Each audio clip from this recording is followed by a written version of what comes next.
And now it is my distinct honor to introduce our nation's Secretary of War, the Honorable Pete Hegseth. Thank you, Mr. Chairman. Thank you. Please take your seats.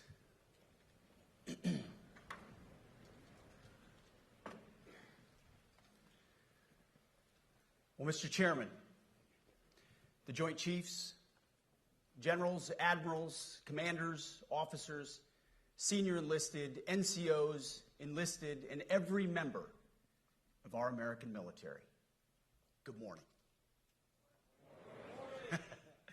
Good morning, and welcome to the War Department, because the era of the Department of Defense is over.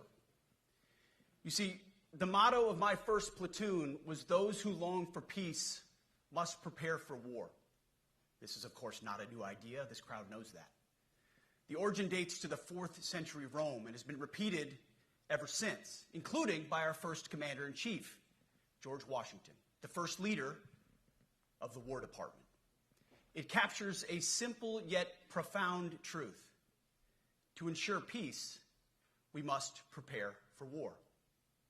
From this moment forward, the only mission of the newly restored Department of War is this: warfighting, preparing for war and preparing to win, unrelenting and uncompromising in that pursuit.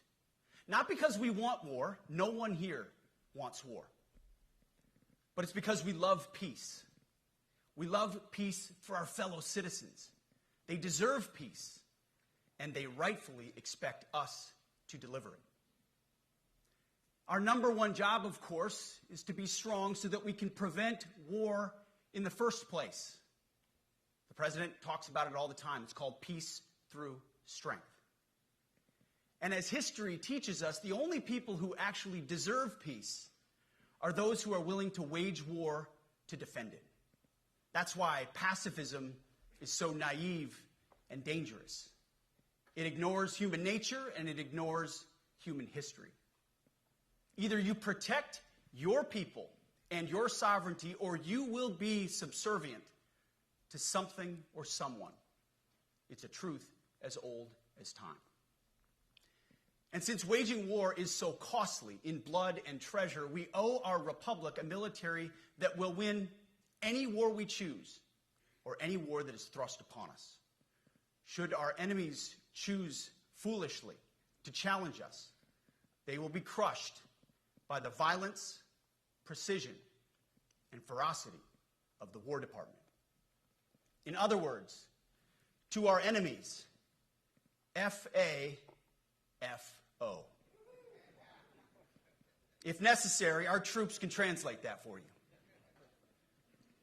Another way to put it is peace through strength, brought to you by the warrior ethos. And we are restoring both. As President Trump has said, and he's right, we have the strongest, most powerful, most lethal, and most prepared military on the planet. That is true, full stop. Nobody can touch us. It's not even close. This is true largely because of the historic investments that he made in his first term, and we will continue in this term. But it's also true because of the leaders in this room and the incredible troops that you all lead. But the world, and as the chairman mentioned, our enemies get a vote.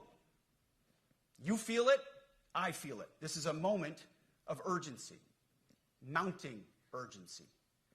Enemies gather, threats grow. There is no time for games. We must be prepared. If we're going to prevent and avoid war, we must prepare now. We are the strength part of peace through strength. And either we're ready to win or we are not. You see, this urgent moment, of course, requires more troops, more munitions, more drones, more Patriots, more submarines, more B-21 bombers. It requires more innovation, more AI in everything and ahead of the curve. More cyber effects, more counter-UAS, more space, more speed. America is the strongest, but we need to get stronger and quickly. The time is now, and the cause is urgent. The moment requires restoring and refocusing our defense industrial base, our shipbuilding industry, and onshoring all critical components. It requires, as President Trump has done, getting our allies and partners to step up and share the burden. America cannot do everything. The free world requires allies with real hard power, real military leadership, and real military capabilities. The War Department is tackling and prioritizing all of these things. And I'll be giving a speech next month that will showcase the speed, innovation, and generational acquisition reforms we are undertaking urgently. Likewise, the nature of the threats we face in our hemisphere and in deterring China is another speech for another day, coming soon. This speech today, as I drink my coffee, this speech today is about people, and it's about culture. The topic today is about the nature of ourselves. Because no plan, no program, no reform, no formation will ultimately succeed unless we have the right people and the right culture at the War Department. If I've learned one core lesson in my 8 months in this job, it's that personnel is policy. Personnel is policy. The best way to take care of troops is to give them good leaders committed to the warfighting culture of the department. Not perfect leaders, good leaders. Competent, qualified, professional, agile, aggressive, innovative, risk-taking, apolitical, faithful to their oath and to the Constitution. Eugene Sledge, in his World War II memoir, wrote, quote, "War is brutish, inglorious, and a terrible waste. Combat leaves an indelible mark on those who are forced to endure it. The only redeeming factors are my comrades' incredible bravery and their devotion to each other. In combat, there are thousands of variables, as I learned in Iraq and Afghanistan, and as so many of you did in so many more places. Leaders can only control about 3 of them. You control how well you're trained, mostly how well you're equipped, and the last variable is how well you lead. After that, you're on your own. Our warfighters are entitled to be led by the best and most capable leaders. That is who we need you all to be. Even then, in combat, even if you do everything right, you may still lose people because the enemy always gets a vote. We have a sacred duty to ensure that our warriors are led by the most capable and qualified combat leaders. This is one thing you and I can control. And we owe it to the force to deliver it. For too long, we have simply not done that. The military has been forced by foolish and reckless politicians to focus on the wrong things. In many ways, this speech is about fixing decades of decay. Some of it obvious, some of it hidden. Or as the chairman has put it, we are clearing out the debris, removing the distractions, clearing the way for leaders to be leaders. You might say we're ending the war on warriors. I heard someone wrote a book about that. For too long, we've promoted too many uniformed leaders for the wrong reasons, based on their race, based on gender quotas, based on historic so-called firsts. We've pretended that combat arms and non-combat arms are the same thing. We've weeded out so-called toxic leaders under the guise of double-blind psychology assessments, promoting risk-averse, go-along-to-get-along conformists instead. You name it, the department did it. Foolish and reckless political leaders set the wrong compass heading, and we lost our way. We became the woke department, but not anymore. Right now, I'm looking out at a sea of Americans who made a choice when they were young men and young women to do something most Americans will not, to serve something greater than yourselves, to fight for God and country, for freedom and the Constitution. You made a choice to serve when others did not, and I commend you. You are truly the best of America. But this does not mean, and this goes for all of us, that our path to this auditorium on this day was a straight line. or that the conditions of the formations we lead are where we want them to be. You love your country, and we love this uniform, which is why we must do better. We just have to be honest. We have to say with our mouths what we see with our eyes, to just tell it like it is in plain English, to point out the obvious things right in front of us. That's what leaders must do. We cannot go another day without directly addressing the plank in our own eye, without addressing the problems in our own commands and in our own formations. This administration has done a great deal from day one to remove the social justice, politically correct, and toxic ideological garbage that had infected our department, to rip out the politics. No more identity months, DEI offices, dudes in dresses. No more climate change worship. No more division, distraction, or gender delusions. No more debris. As I've said before, and will say again, we are done with that shit. I've made it my mission to uproot the obvious distractions that made us less capable and less lethal. That said, the War Department requires the next step. Underneath the woke garbage is a deeper problem, and a more important problem that we are fixing and fixing fast. Common sense is back at the White House, so making the necessary changes is actually pretty straightforward. President Trump expects it. And the litmus test for these changes is pretty simple. Would I want my eldest son, who is 15 years old, eventually joining the types of formations that we are currently wielding? If in any way the answer to that is no, or even yes, but, then we're doing something wrong. Because my son is no more important than any other American citizen who dons the cloth of our nation. He is no more important than your son. All precious souls made in the image and likeness of God. Every parent deserves to know that their son or their daughter that joins our ranks is entering exactly the kind of unit that the Secretary of War would want his son to join. Think of it as the golden rule test. Jesus said, "Do unto others that which you would have done unto yourself." It's the ultimate simplifying test of truth. The new War Department golden rule is this: do unto your unit as you would have done unto your own child's unit. Would you want him serving with fat or unfit or undertrained troops? Or alongside people who can't meet basic standards? Or in a unit where standards were lowered so certain types of troops could make it in? In a unit where leaders were promoted for reasons other than merit, performance, and warfighting? The answer is not just no, it's hell no. This means at the War Department, first and foremost, we must restore a ruthless, dispassionate, and common sense application of standards.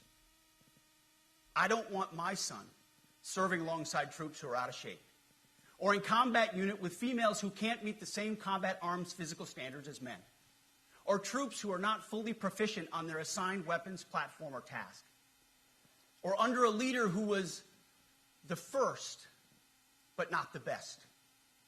Standards must be uniform, gender neutral, and high. If not, they're not standards. They're just suggestions. Suggestions that get our sons and daughters killed. When it comes to combat arms units, and there are many different stripes across our joint force, the era of politically correct, overly sensitive, don't hurt anyone's feelings leadership ends right now. At every level, either you can meet the standard, either you can do the job, either you are disciplined, fit, and trained, or you are out. And that's why today, at my direction, and this is the first of 10 Department of War directives that are arriving at your commands as we speak and in your inbox. Today, at my direction, Each service will ensure that every requirement for every combat MOS, for every designated combat arms position, returns to the highest male standard only. Because this job is life or death. Standards must be met. And not just met, at every level we should seek to exceed the standard, to push the envelope, to compete. It's common sense. And core to who we are and what we do, it should be in our DNA. Today, at my direction, we are also adding a combat field test for combat arms units that must be executable in any environment at any time and with combat equipment.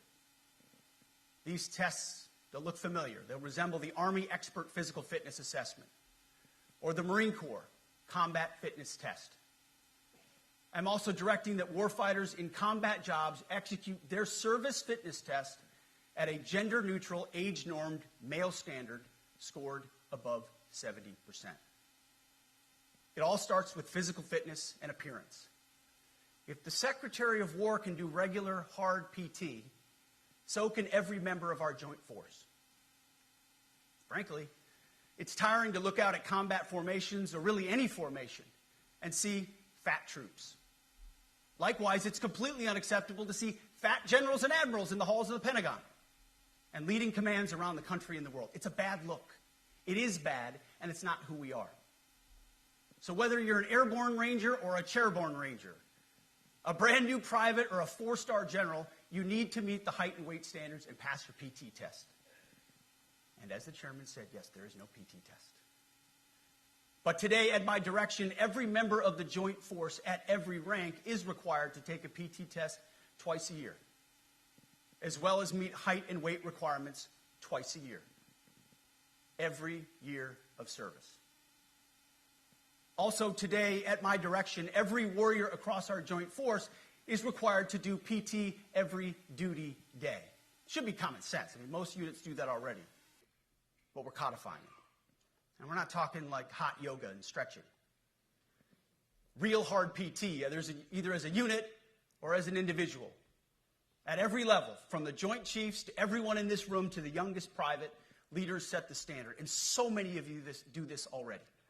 Active, Guard, and Reserve. This also means grooming standards. No more beards, long hair, superficial individual expression. We're going to cut our hair, shave our beards, and adhere to standards. Because it's like the broken windows theory of policing. It's like when you let the small stuff go, the big stuff eventually goes. So you have to address the small stuff.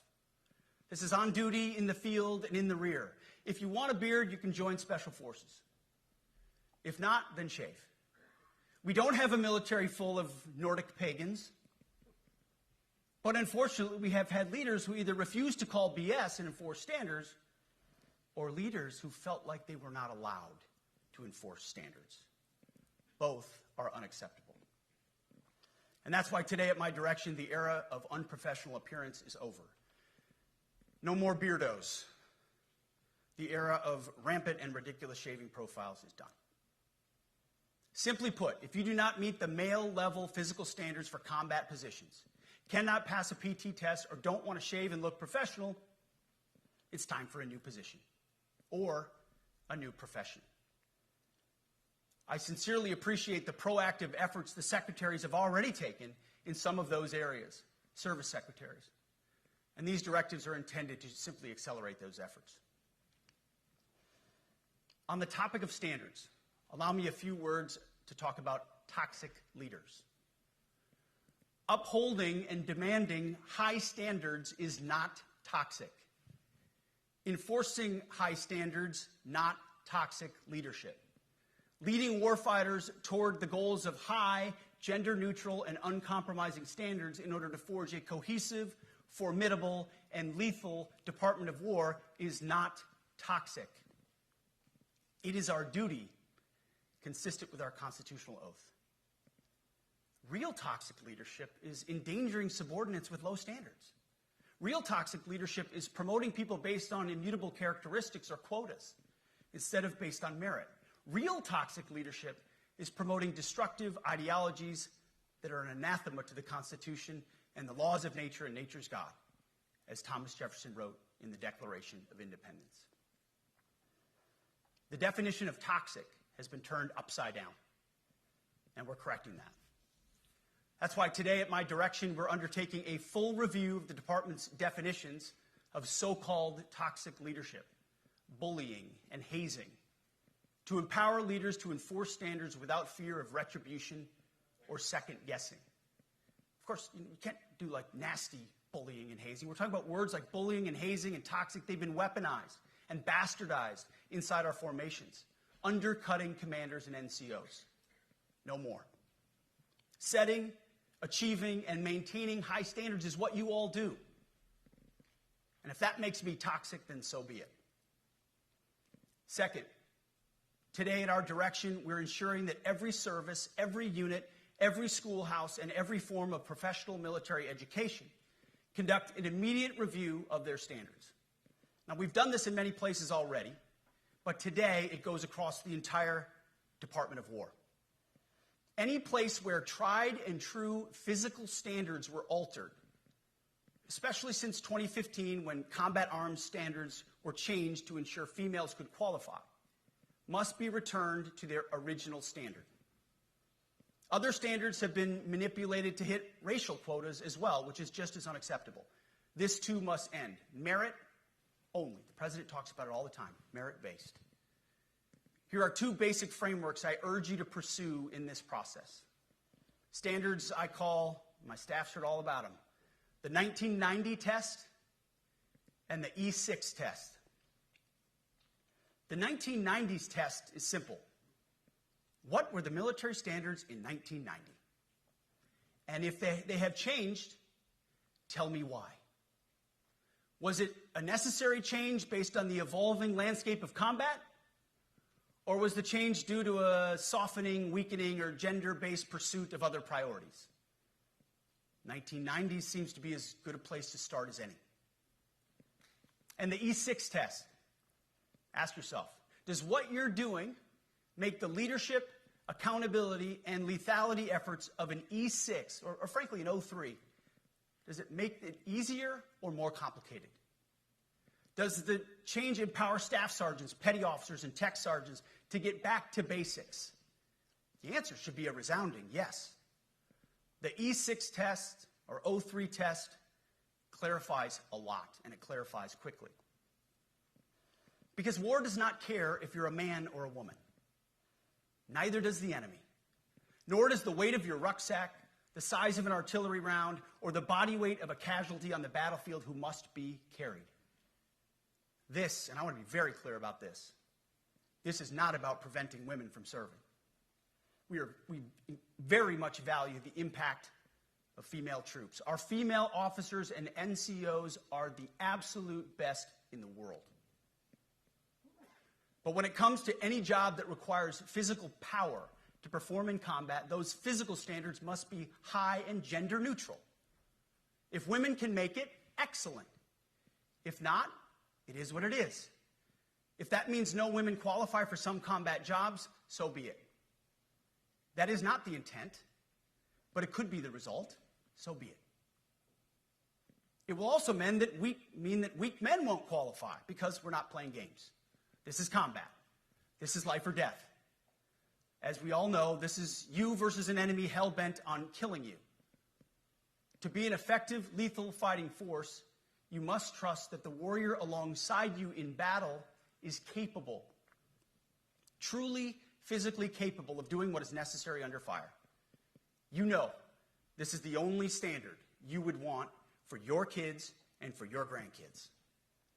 Apply the War Department Golden Rule, the 1990 test, and the E6 test, and it's really hard to go wrong. Third, we are attacking and ending the walking on eggshells and zero-defect command culture. A risk-averse culture means officers execute not to lose instead of to win. A risk-averse culture means NCOs are not empowered to enforce standards. Commanders and NCOs don't take necessary risks or make tough adjustments for fear of rocking the boat or making mistakes. A blemish-free record is what peacetime leaders covet the most, which is the worst of all incentives. we as senior leaders need to end the poisonous culture of risk aversion and empower our NCOs at all levels to enforce standards. Truth be told, for the most part, we don't need new standards. We just need to reestablish a culture where enforcing standards is possible. And that's why today, at my direction, I'm issuing new policies that will overhaul the IG, EO, and MEO processes. I call it the No More Walking on Eggshells policy. We are liberating commanders and NCOs. We are liberating you. We are overhauling an inspector general process, the IG, that has been weaponized, putting complainers, ideologues, and poor performers in the driver's seat. We're doing the same with the equal opportunity and military equal opportunity policies, the EO and MEO at our department. No more frivolous complaints, no more anonymous complaints, no more repeat complainants, no more smearing reputations, no more endless waiting, no more legal limbo, no more sidetracking careers, no more walking on eggshells. Of course, being a racist has been illegal in our formation since 1948. The same goes for sexual harassment. Both are wrong and illegal. Those kinds of infractions will be ruthlessly enforced. But telling someone to shave or get a haircut or to get in shape or to fix their uniform or to show up on time or to work hard, that's exactly the kind of discrimination we want. We are not civilians. You are not civilians. You are set apart for a distinct purpose. So we, as a department, need to stop acting and thinking like civilians and get back to basics and put the power back in the hands of commanders and NCOs. Commanders and NCOs who make life and death decisions. Commanders and NCOs who enforce standards and ensure readiness. Commanders and NCOs who, in this War Department, have to look in the mirror and have to pass the golden rule test. My kids, your kids, America's sons and daughters. So I urge you all here today, and those watching, take this guidance and run with it. The core of this speech is the 10 directives we're announcing today. They were written for you, for Army leadership, for Navy leadership, for Marine Corps leadership, for Air Force leadership, Space Force leadership. These directives are designed to take the monkey off your back and put you, the leadership, back in the driver's seat. Move out with urgency because we have your back. I have your back. And the Commander-in-Chief has your back. And when we give you this guidance, we know mistakes will be made. It's the nature of leadership. But you should not pay for earnest mistakes for your entire career. And that's why today, at my direction, we're making changes to the retention of adverse information on personnel records that will allow leaders with forgivable, earnest, or minor infractions to not be encumbered by those infractions in perpetuity. People make honest mistakes, and our mistakes should not define an entire career. Otherwise, we only try not to make mistakes, and that's not the business we're in. We need risk takers and aggressive leaders and a culture that supports you. Fourth, at the War Department, promotions across the Joint Force will be based on one thing: merit. Colorblind, gender-neutral, merit-based. The entire promotion process, including evaluations of warfighting capabilities, is being thoroughly re-examined. We've already done a lot in this area, but more changes are coming soon. We'll promote top-performing officers and NCOs faster and get rid of poor performers more quickly. Evaluations, education, and field exercises will become real evaluations, not box checks, for every one of us at every level. These same reforms happened before World War II as well. General George Marshall and Secretary of War Henry Stimson did the same thing. And we won a world war because of it.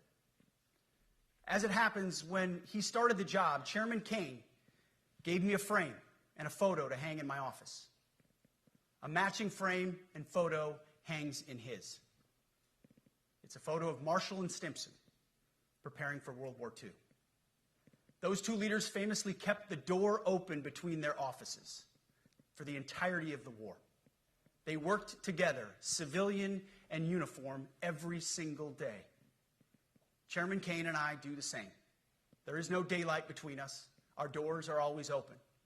Our job together is to ensure our military is led by the very best, ready to answer the nation's call. Fifth, as you have seen, and the media has obsessed over, I have fired a number of senior officers since taking over. The previous chairman, other members of the Joint Chiefs, combatant commanders, and other commanders. The rationale for me has been straightforward.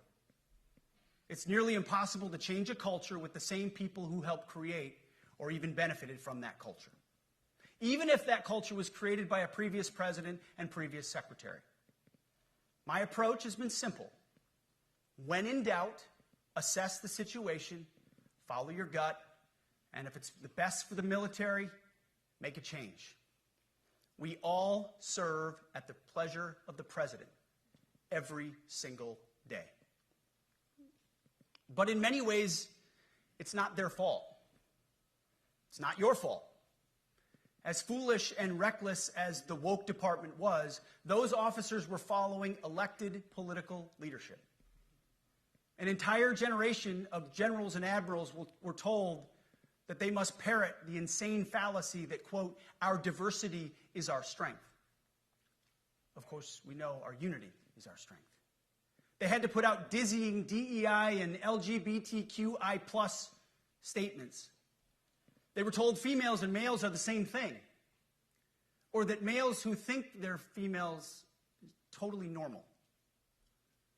They were told that we need a green fleet and electric tanks. They were told to kick out Americans who refused an emergency vaccine. They followed civilian policies set by foolish and reckless political leaders. Our job, my job, has been to determine which leaders simply did what they must to answer the prerogatives of civilian leadership, and which leaders are truly invested in the woke department, and therefore incapable of embracing the War Department and executing new lawful orders. That's it. It's that simple. So for the past 8 months, we've gotten a good look under the hood of our officer corps. We've done our best to thoroughly assess the human terrain. We've had to make trade-offs and some difficult decisions. It's more of an art than a science. We have been and will continue to be judicious, but also expeditious. The new compass heading is clear. Out with the Shirellis, the Mackenzies, and the Millies, and in with the Stockdales, the Schwarzkopfs, and the Pattons. More leadership changes will be made, of that I'm certain. Not because we want to, but because we must. Once again, this is life and death. The sooner we have the right people, the sooner we can advance the right policies. Personnel is policy. But I look out at this group, and I see great Americans.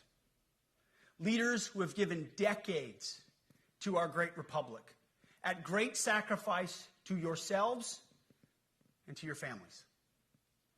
But if the words I'm speaking today are making your heart sink, then you should do the honorable thing and resign. We would thank you for your service. But I suspect, I know, the overwhelming majority of you feel the opposite. These words make your hearts full. You love the War Department because you love what you do, the profession of arms. You are hereby liberated to be an apolitical, hard-charging, no-nonsense, constitutional leader that you joined the military to be.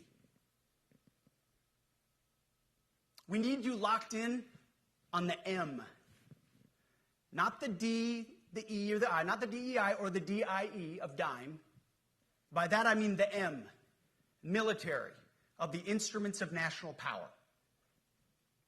We have entire departments across the government dedicated to diplomatic, informational, and economic lines of effort. We do the M. Nobody else does. And our GOFOs need to master it in every domain and every scenario. No more distractions, no more political ideologies, no more debris. Now, of course, we're going to disagree at times. We would not be Americans if we didn't. Being a leader in a large organization like ours means having frank conversations and differences of opinion. You will win some arguments, and you will lose some arguments. But when civilian leaders issue lawful orders, we execute. We are professionals in the profession of arms. Our entire constitutional system is predicated upon this understanding. Now, it seems like a small thing, but it's not.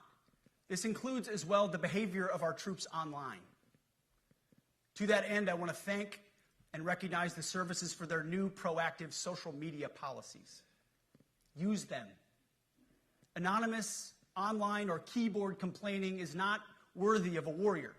It's cowardice masquerading as conscience. Anonymous, unit-level social media pages that trash commanders, demoralize troops, and undermine unit cohesion must not be tolerated. Again, O3s, E6s.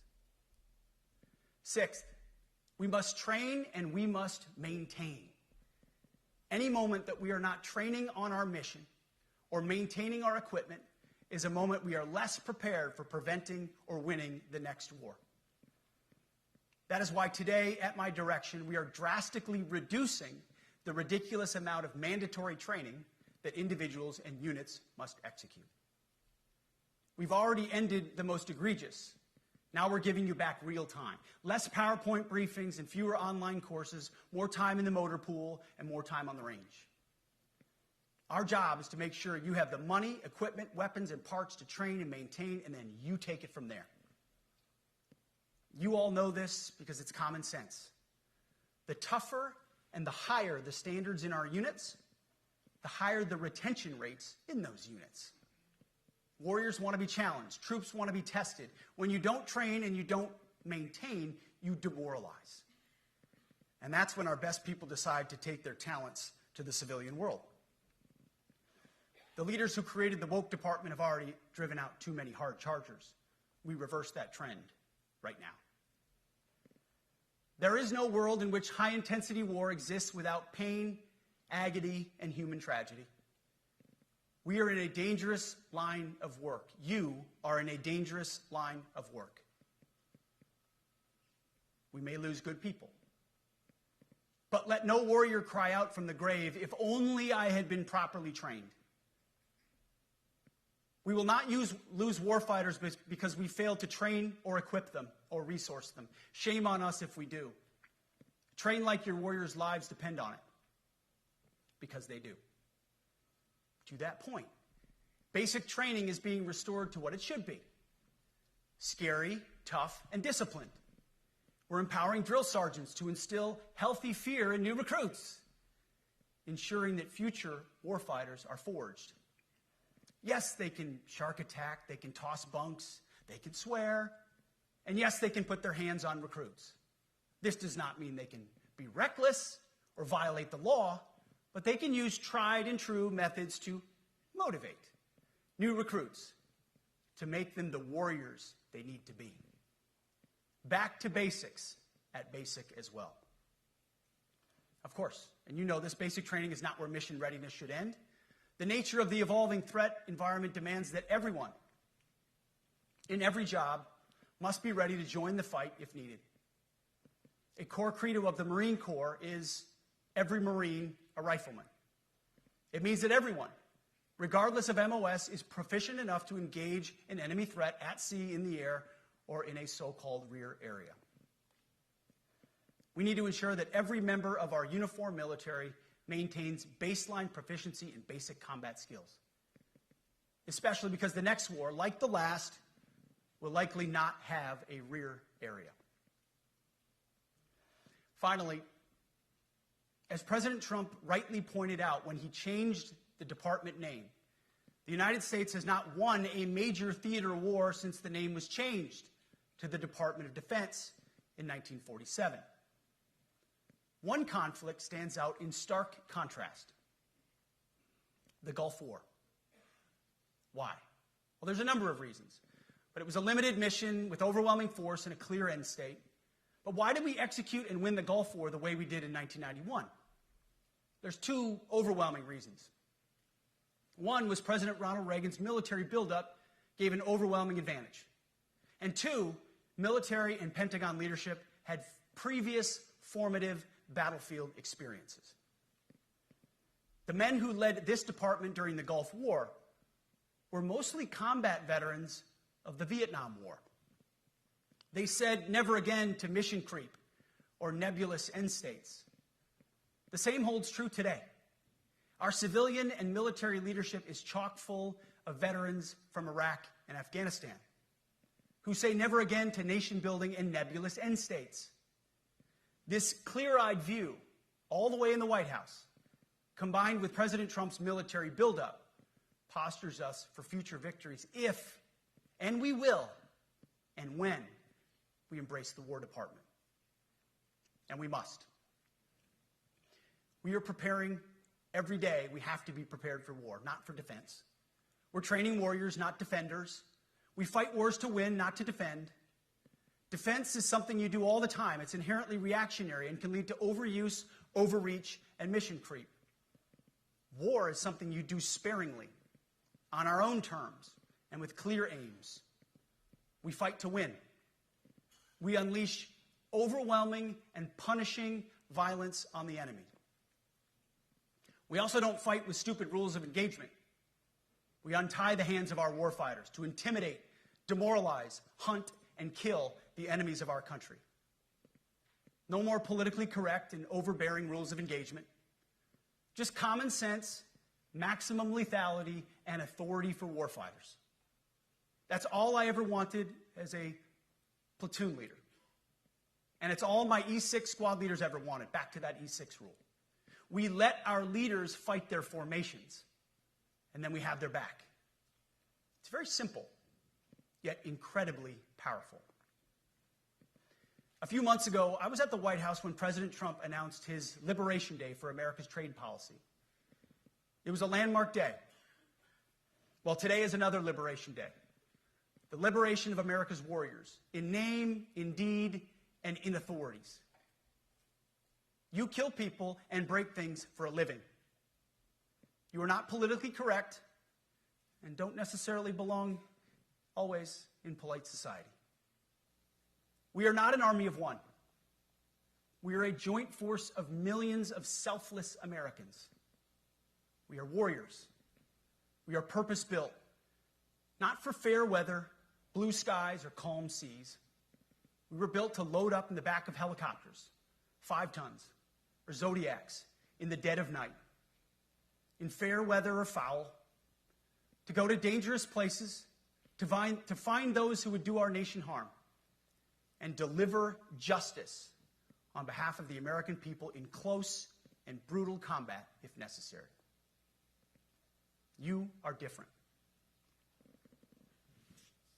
We fight not because we hate what's in front of us. We fight because we love what's behind us. You see, the Ivy League faculty lounges will never understand us, and that's okay, because they could never do what you do. The media will mischaracterize us, and that's okay, because deep down they know the reason they can do what they do is you.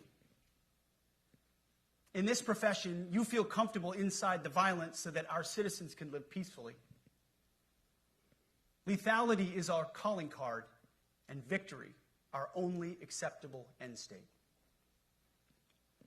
In closing, a few weeks ago, at our monthly Pentagon Christian prayer service, I recited a commander's prayer. It's a simple yet meaningful prayer for wisdom for commanders and leaders. I encourage you to look it up if you've never seen it. But the prayer, it ends like this. And most of all, Lord, please keep my soldiers safe. Lead them, guide them, protect them, watch over them. And as you gave all of yourself for me, help me give all of myself for them. And amen. I have prayed this prayer many times since I've had the privilege of being your secretary. And I will continue to pray this prayer for each of you as you command and lead our nation's finest. Go forth and do good things. hard things. President Trump has your back, and so do I. And you'll hear from him shortly. Move out and draw fire, because we are the War Department. Godspeed.